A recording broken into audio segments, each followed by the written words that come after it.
The desert sun was merciless that day, beating down on the endless red earth until even the rocks seemed to whisper for water.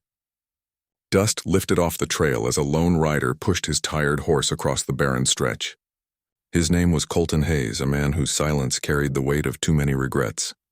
The West had a way of hardening men, but beneath the rough leather and dust there still beat a heart that couldn't ignore a cry for help. That cry came faintly on the wind.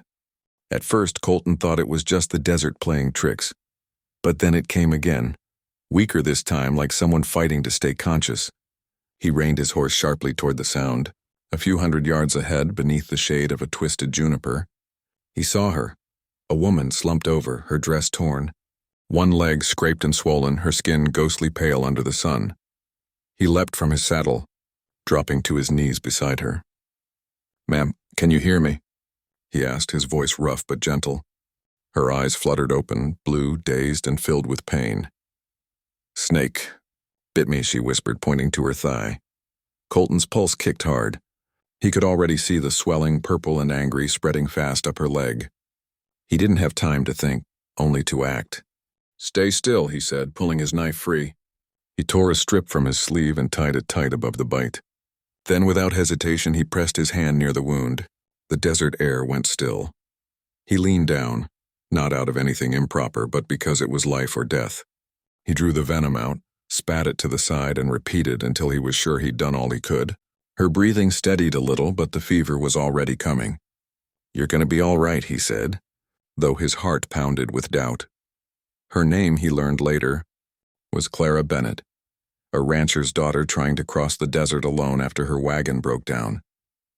Her family was 2 days' ride west. Colton built a fire under the shade, laid her down gently, and soaked his bandana in the canteen to cool her forehead. She murmured something, a prayer maybe, and he found himself answering it silently, though he hadn't prayed in years. As the sun dipped low, shadows stretched across the desert, painting the land in red and gold. Colton watched her fight the fever, whispering nonsense to ghosts of memory.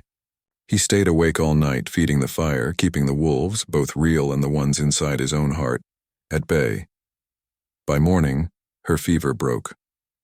She opened her eyes to the soft crackle of the fire and found him still there. Exhaustion painted across his face. "Why did you stay?" she asked weakly. He looked at her for a long moment before answering.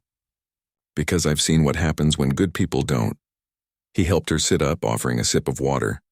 The swelling on her leg had gone down slightly, but she still couldn't walk. So Colton made a stretcher out of his saddle blanket and 2 branches, lifting her onto his horse with the gentleness of a man who knew the fragility of life. The journey back was slow, each mile testing his resolve. At one point the storm rolled in, lightning cracking across the horizon like gunfire. He pulled his coat around her to keep her warm, even as rain soaked his back. Clara's eyes softened as she looked at him. "You saved my life," she said quietly. Colton shook his head. "Just did what needed doing." But when they finally reached her ranch, when her father ran out shouting her name, tears cutting through the dust on his face, Colton realized that sometimes doing the right thing changes more than just one life. It changes the one doing it too. He turned to ride away, but Clara stopped him. "Wait," she said, gripping his hand. "You can't just leave." Colton smiled faintly beneath the brim of his hat. "Ma'am, men like me don't stay long anywhere. But you take care of that leg. And if you ever find yourself in trouble again, look to the west. I'll be somewhere under that sun."